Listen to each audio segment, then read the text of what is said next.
उद्या श्रावण महिन्यातील सोमवती आणि पिठोरी अमावस्या, तर आपल्याला रात्री या ठिकाणी ठेवायचा आहे दही भात. कितीही जुना पितृदोष असेल तर दूर होईल, 7 पिढ्यांचे दारिद्र्य देखील नष्ट होईल. त्यासाठी आपल्याला हा उपाय करायचा आहे.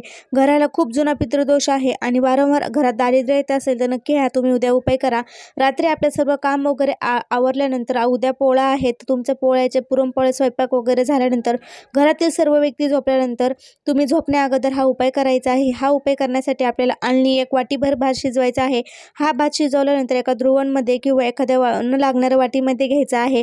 त्यावर हळदी कुंकू, थोडं दही, काळे तीळ टाकायचे आहे आणि हा भात आपल्याला कुठे ठेवायचा आहे तर बाथरूममध्ये आपल्याला हा रात्रभर भात तिथे ठेवायचा आहे आणि दार लावून घ्यायचं आहे. सकाळी उठल्यानंतर अंघोळीच्या आधी आपल्याला हा भात टेरेसवर किंवा पक्षी खातील अशा ठिकाणी ठेवायचा आहे. हा भात ठेवायला जाताना तांब्या भरून पाणी बाहेर ठेवायचं आहे आणि इथे हा भात ठेवून आल्यानंतर पाय धुवून घरात प्रवेश करायचा आहे